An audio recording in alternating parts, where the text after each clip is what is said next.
বঙ্গযুদ্ধে আজ সিংহাসন দখলের লড়াই। সকালটা শুরু হয়েছিল একেবারে উত্তেজনায়। নজর থাকছে ক্যানিং পশ্চিমের দিকে। ক্যানিং পশ্চিমের নারায়ণপুর পঞ্চায়েত এলাকা, যেখানে প্রথম রাউন্ডের গণনা শুরু হতেই ধীরে ধীরে স্পষ্ট হতে থাকে খবর। একেবারে এই মুহূর্তের বড় সড়ো ইঙ্গিত, প্রায় ৬,০০০ ভোটে এগিয়ে রয়েছে তৃণমূল কংগ্রেস এবং শুরু থেকে লিড ধরে রাখছে ঘাসফুল শিবির। সেই স্থানীয় সূত্রে খবর আমরা পাচ্ছি। তবে এখনো পর্যন্ত যে খবর পাচ্ছি, ৬,০০০ ভোটে এগিয়ে রয়েছে তৃণমূল কংগ্রেস।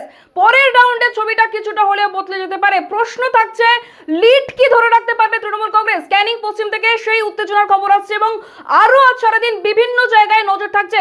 এবং যে আপডেট এই মুহূর্তে আমার কাছে এসে পৌঁছেছে, নজর থাকছে পাথর প্রতিমার দিকে। পাথর প্রতিমায় তৃণমূল কংগ্রেস প্রার্থী সমীর কুমার জানা তিনি কিন্তু এগিয়ে রয়েছেন এবং একই সাথে কাকদ্বীপ থেকে মন্টুরাম পাখিরা অর্থাৎ তৃণমূল কংগ্রেস তিনি ২৭০০ ভোটে এগিয়ে রয়েছে। পাথর প্রতিমা এবং কাকদ্বীপ দুই আপডেট আপনাদেরকে দিলাম।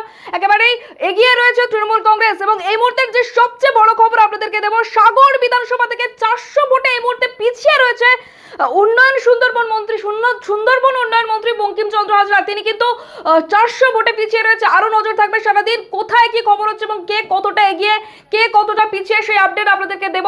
নজর রাখুন ডিএন নিউজ বাংলায়।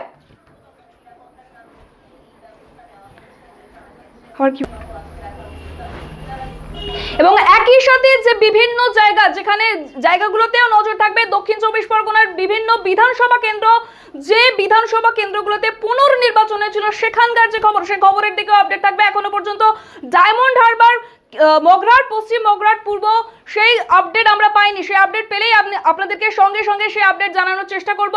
এখনো পর্যন্ত যে মগরাট এবং রায়দিঘি বিধানসভার সেই গণনার খবর এখনো পাইনি।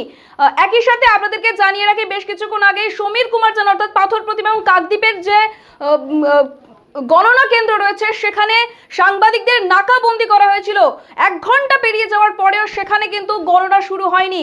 সেই আপডেট, সেখানকার আপডেটও দেবো। একেবারে পরপর যে বিধানসভা কেন্দ্রগুলো থেকে গণনার খবর আসছে সেই আপডেট দেবো। এবং এখনো নজর থাকবে যে হাই ভোল্টেজ এলাকাগুলো, ক্যানিং পশ্চিম, ক্যানিং পূর্ব, তাছাড়া মগরাট আছে, ডায়মন্ড হারবারও আছে, সেই খবরের দিকে আমরা নজর রাখবো।